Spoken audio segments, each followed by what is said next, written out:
안녕하세요. 회의 전의 중국어 공작실입니다. 썰로 봐주셨으면 하는 최신 중국 연예 뉴스 시작해봅니다. 얼마 전 부구 행사의 단체 사진이 공개되었는데요. 당시 양미와 유혁비가 함께 서 있었다고 하는데 서로 외면했다고 합니다. 이를 본 중국 네티즌들은 이들의 사이가 왜 안 좋냐며 궁금해하고 있는데요. 확실히 양미와 유혁비의 관계는 조금 복잡하다고 합니다. 예전에 신조 협녀를 함께 찍을 때 유혁비는 여주였고 양미는 조연이었다고 하는데요. 양미의 성격이 조금은 도도하고 오만한 성격이라고 합니다. 당시 이런 소문이 돌았다고 하는데요. 양미가 자신의 출연 분량을 늘리기 위해 제작자인 장기중을 찾아갔다가 그에게 혼이 나면서 입장이 난처해졌고요.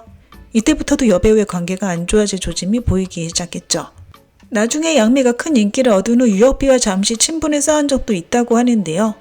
서로의 작품을 홍보해주기도 했답니다. 하지만 이후 공교롭게도 두 사람 모두 삼생삼세 심리도화에 출연하게 되는데요. 유혁비는 영화 버전에 양미는 드라마에 출연했죠. 그 후에도 패션과 광고 분야에서 서로 경쟁하면서 점차 관계가 냉랭해지게 되었다는 썰입니다. 마카오의 부잣집 딸이 중국 남배우에게 시집가는데 남자가 모아둔 돈을 모두 털어 결혼식을 치렀다. 여자는 한 푼도 내지 않았다는 썰이 돌아 남배우가 공경에 처했다. 이에 두 사람 사이에 갈등이 생겨 이혼할 예정이다라는 소문이 돌고 있습니다. 비록 이 소문에 이름이 거론되진 않았지만 딱 보면 누군지 100% 알 수 있는 썰이기도 하죠. 바로 두효와 하초연 부부 이야기입니다. 이 내용을 폭로한 상태는 하초연 부친의 도박장에서 수백만 위안을 빚지고 있다는 소문이 있는데요. 그래서 이 썰에 대한 신뢰도에 의구심을 갖고 있는 네티즌들도 많다고 합니다. 두효는 실제로 하초연과 연애하는 동안 일은 안 하고 하초연과 여기저기 놀러 다녔다고 하고요. 결혼식을 치르는데 8천만 위안 약 160억 원을 쓰면서 모아둔 돈을 모두 탕진했다고 합니다.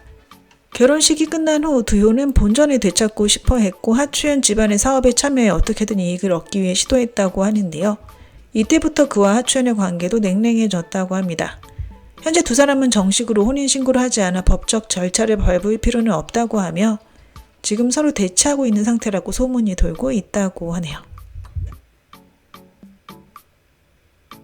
며칠 전 한 썰에 따르면 유쿠가 조르사와 계약을 맺기 위해 경쟁하고 있다. 조르사가 소속사와 계약을 해지하는 것을 돕기 위해 자발적으로 나섰다는 것입니다. 다른 블로거는 천호성세가 이미 조르사와 계약을 체결했다고 폭로하기도 했는데요. 하지만 이러한 소문이 돈 지 얼마 지나지 않아 조르사가 직접 나서서 소문을 부인했다고 합니다. 하지만 중국 네티즌들은 여전히 여러 곳에서 조르사와 계약하고 싶어 한다. 하지만 그녀가 소문을 부인한 것은 천호성세에 서명했다는 점 때문이라고 생각하고 있죠. 왜냐하면 조르사가 계약하려는 곳은 호경이란 곳이고 독점 계약이 조건이라고 합니다.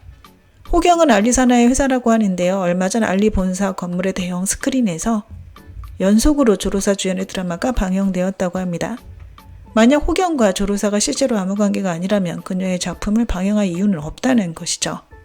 조르사 입장에서도 현재 소속사를 떠나는 것이 가장 이상적이고 큰 플랫폼에 의지하는 것도 괜찮은 방법일 것 같습니다.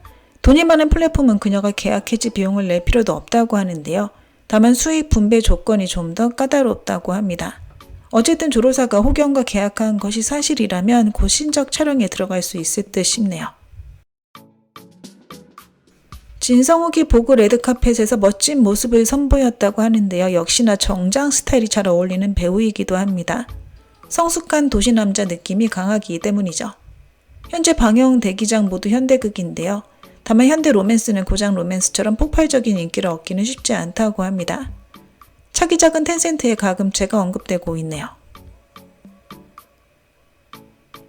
라온이 주연의 수룡음이 10월 24일부터 드디어 방영을 시작했습니다. 기자회견도 대대적으로 열렸고요. 라온이 측은 많은 사람들을 동원하여 홍보를 진행했다고 하네요. 현재까지 수룡음의 화제성이 괜찮다고 하며 라온이의 또 다른 드라마 박견은 이미 심의를 통과해 연말에 방영될 가능성이 크다고 합니다. 차기작은 장안지 목록집과 접촉 중이라고 하네요. 공준주연의 아마존의 토론양과 화제성이 상당히 좋다고 합니다. 1번 남주인데다 홀로 하드캐리하는 작품이기도 했는데요. 고장 로맨스의 액션씬은 공준이 잘하는 분야이기도 합니다. 현재 100의 공경을 촬영 중인데 투자 금액이 크다고 하고요. 차기작은 육소봉 전기로 2026년 절반은 홍디엔에서 시간을 보낼 듯 싶네요. 일소수가의 방영 성적이 좋았는데요. 다만 커플 화제성이 뒤로 갈수록 주연 커플보다 조연 커플에 더 몰렸다고 합니다. 차기작은 아이치의 운초령이고요. 현재 구찌와의 합작도 순조롭다고 합니다. 드라마 옥점추의 대본 리딩이 이미 시작됐다고 합니다. 승래와 서약함의 첫 만남으로 많은 기대를 사고 있는데 내년엔 미국 드라마가 한가득 방영될 듯 싶네요. 옥점추도 좋은 성적을 냈으면 좋겠습니다. 한국 화장품 인스킨 천사의 광고 무대도 맡았다는데요. 올해 드라마 3편이 연속 방영된 것이 큰 도움이 된 듯 합니다.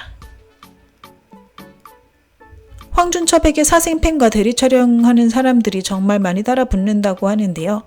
특히 치명 유희가 방영된 후 더 그렇다고 합니다.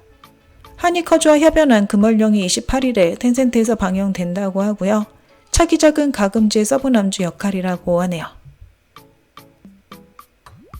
드라마 불이 지시는 남주와 여주 모두 캐스팅이 완료됐으나 조연 캐스팅이 아직 마무리되지 않았습니다. 캐스팅이 끝나면 11월쯤 바로 크랭크인에 들어간다고 하네요. 불이 지시는 오서붕이 처음 주연을 맡은 현대극이라 많은 기대를 받고 있습니다. 차기작은 아이치의 제30년 명월야가 될 것 같은데요. 조선록과 같은 제작자가 제작을 맡는다고 합니다. 교초가 8월 말에 크랭크업 되었는데요. 그 후 광고와 잡지 촬영으로 바빴다고 합니다. 드라마 촬영은 없었으나 스케줄이 굉장히 타이트했다고 하네요. 구중천에 출연할 예정인데요. 옴니버스 형식이라 분량은 많지 않을 듯 싶습니다. 그리고 차기작은 금천야물 변성 완훈 이측과 접촉 중인데요. 무한류 소재로 여주 캐릭터 설정의 몰입감이 상당히 높다고 합니다. 장양남 배구 주연의 동거 출래가 이미 크랭크업 되었습니다. 기대받고 있는 시대극이라고 하고요. 차기작은 현대 로맨스 니나 기점이 될 것 같네요. 그리고 장양남의 소속사인 광선에서 제작하는 영화 백야행의 대본이 아직 완성되지 않았으나 여주는 장양남이 확실하다고 합니다. 올해 광고도 꽤 많이 찍었다고 하네요. 적자루는 드라마 크랭크업 후 머리를 금발로 바꿨었다고 하는데요. 팬들까지 별로라고 하는 바람에 즉시 원래대로 염색했다고 합니다. 차기작은 의학 드라마 생명연이 될 거라고 하네요. 등위는 예능 출연을 거의 하지 않는다고 하는데요. 가장 최근 출연 예능이 2023년에 장상사 출연진과 함께 니호성교육에 출연했던 것이라고 합니다. 이번 여름 홍대인에서 고생을 많이 했다고 하는데 드라마 크랭크업 후 현재 휴식을 취하고 있다고 하고요. 차기작은 운초령이 될 것 같습니다. 신작 운수행의 홍보활동도 기대되네요. 입청훈의 화제성이 상당히 괜찮습니다. 노욱효와 후명호가 입청훈 홍보를 위해 크게 노력했다고 하는데요. 하지만 방영 초반에 노욱효의 딕션이 별로다라는 비판의 목소리가 있었다고 합니다. 차기작은 제30년 명월야라고 하고요. 올해 노욱효는 바쁜 한 해를 보냈다고 하네요. 관여동과 루안의 이별이 공식 발표되진 않았지만 서로 생일 축하도 없어서 사람들은 이미 두 사람의 결별을 기정사실화하고 있습니다. 관여동은 줄곧 촬영에만 몰두하고 있고요. 유한도 이미 크랭크업 된 지 시간이 꽤 흘렀습니다. 차기작은 첩보극 천리 강산도가 될 것 같은데요. 출연 배우로는 장혜아균, 류시시 등이 있으며 진도명이 PD를 맡았습니다. 드라마 유희 촬영이 막바지를 향해 가고 있습니다. 차기작은 미로 광화가 될 것 같은데요. 서브 여주로 출연합니다. 여주는 양미고요. 제작진과 소재 모두 괜찮다고 하네요. 우정은 자신의 휘하 연예인 홍보 방안을 하나하나 살펴보며 의견을 제시한다고 합니다. 왜냐하면 그는 자신이 이 분야에서 천재이며 감각이 있다고 생각하기 때문이라는데요. 실제로 화제가 없어도 만들어낼 정도라고 하니 진짜 천재가 맞나 봅니다. 장혜균에게 작품 제의가 많다고 하는데요. 장혜균 출연의 드라마 성적이 좋기 때문입니다. 작품 제의가 이미 내년 말까지 꽉 찼다고 하네요. 많은 중국 연예인들이 비행기를 탈 때 자비로 한다고 합니다. 돈을 아끼기 위해 대부분 이코노미석에 앉는다고 하는데요. 마스크를 쓰면 아무도 알아보지 못한다고 합니다. 탕웨이와 그녀의 남편은 평소 집에서 영어로 대화한다고 하는데요. 탕웨이가 한국어를 할 줄 알지만 쓰진 않는다고 합니다. 류시시가 올해 말 유곡지 촬영에 들어갈 것 같은데요. 말레이시아에서 진행된다고 하네요. 조금맥이 큰 돈을 들여 스타일리스트를 새로 고용했다고 합니다. 맹자이가 직각 어깨를 정말 좋아한다고 하는데요. 평소에 사진 찍을 때나 촬영 때도 항상 어깨가 직각 모양이 나오도록 노력한다고 합니다. 12일 종원이 영상화된다는 소식이 도는 많은 남배우들이 오디션을 보러 왔었다고 합니다. 당건자, 백경정 그리고 팽욱창 등이 있었다고 하는데요. 아직 남주가 정해지진 않았습니다.